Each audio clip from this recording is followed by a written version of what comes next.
পৃথিবীতে তোমাদের বন্ধু হবে তিনজন, তার মধ্যে এক নম্বরে তোমাদের বন্ধু হব আমি আল্লাহ পাক রব্বুল আলামিন। জোরে বলেন সুবহানাল্লাহ। আমার ভাইরা, আমার বন্ধুগণ, কেমন করে তুমি আল্লাহর সাথে কুফরি করো, আল্লাহর সাথে কেমন করে তুমি নাফরমানি করো, কত সুন্দর করে আল্লাহ পাক রব্বুল আলামিন তোমাকে তৈরি করেছেন। হাতের জায়গায় দুটি হাত দিয়েছেন, পায়ের জায়গায় দুটি পা দিয়েছেন, চক্ষুর জায়গায় দুটি চক্ষু দিয়েছেন। কত সুন্দর করে আল্লাহ পাক রব্বুল আলামিন তোমাকে তৈরি করেছেন। আল্লাহ পাক বলেন, ওয়ালাকাদ কাররামনা বানি আদম। আমি আল্লাহ পাক রব্বুল আলামিন আদম সন্তানকে সব থেকে সুন্দর করে শ্রেষ্ঠ করে তৈরি করেছি। সুবহানাল্লাহ।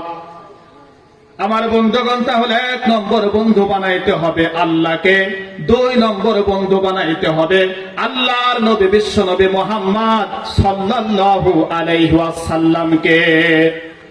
কারণ বিশ্ব নবী ছিলেন যুবকদের জন্য, নানার জন্য আদর্শ। বিশ্ব নবী ছিলেন সেনাপতিদের জন্য আদর্শ। বিশ্ব নবী ছিলেন রাষ্ট্রনায়কদের জন্যও আদর্শ। ব্যক্তিগত জীবন থেকে শুরু করে আন্তর্জাতিক জীবন পর্যন্ত আমাদের আদর্শ হলো, আমাদের নেতা হলো আল্লাহর নবী বিশ্ব নবী মুহাম্মদ সাল্লাল্লাহু আলাইহি ওয়াসাল্লাম।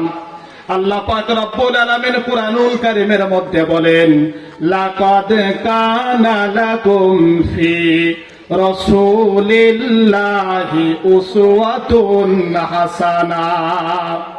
আল্লাহ পাক বলেন, অবশ্যই অবশ্যই রাসূলের জীবনের মধ্যে রয়েছে তোমাদের জীবনের জন্য উত্তম সুন্দর আদর্শ।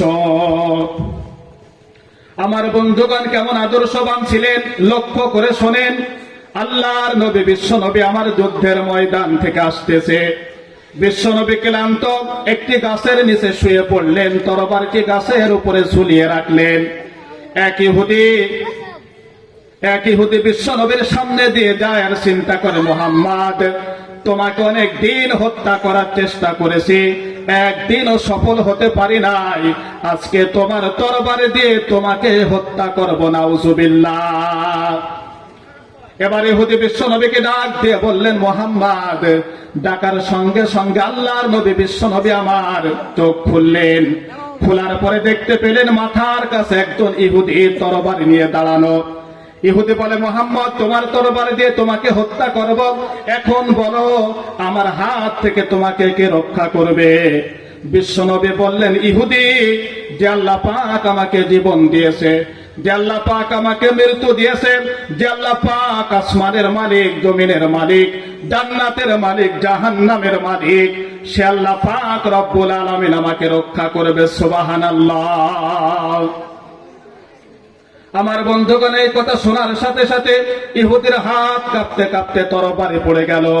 এবার বিশ্বনবী আমার তরবারি তুললেন, তুলে বললেন, ইহুদি, এখন বলো আমার হাত থেকে তোমাকে কে রক্ষা করবে? ইহুদি বলে, মুহাম্মদ, তুমি ছাড়া কেউ নাই। কারণ ইহুদি আল্লাহকে বিশ্বাস করে না, কুরআন বিশ্বাস করে না, নবীদের বিশ্বাস করে না। এক কথায় ইহুদির ঈমান বলতে কিছু নাই। এবার বিশ্ব নবী আমার বললেন, ইহুদি, আমি বিশ্ব নবী মনে করলে তোমাকে হত্যা করতে পারবো, কিন্তু আমি বিশ্ব নবী তোমাকে হত্যা করব না। আমি বিশ্ব নবী তোমাকে মাফ করে দিলাম, তুমি চলে যাও। জোরে বলেন সুবহানাল্লাহ। এবার ইহুদি তার বন্ধুদের কাছে যায়, গিয়ে বলে, আমার বন্ধুরা, ও আমার সাথীরা, ও আমার বন্ধুরা, ও আমার সাথীরা, বিশ্ব নবীর এমন চরিত্র দেখলাম, এমন ব্যবহার দেখলাম, আমাকে হত্যা করার চান্স পেয়েও আমাকে হত্যা করে নাই, উল্টা আমাকে মাফ করে দিয়েছে। ও ইহুদির দল, ও আমার বন্ধুরা, ও আমার সাথীরা, সাক্ষী থাকো, রাস্তার ভিতরে আসতে আসতে নিজেই কলেমা পড়ে মুসলমান হয়ে গেছি। জোরে বলেন সুবহানাল্লাহ। সকলে একটু জিকির করেন, লা ইলাহা ইল্লাল্লাহ সুবহানাল্লাহ।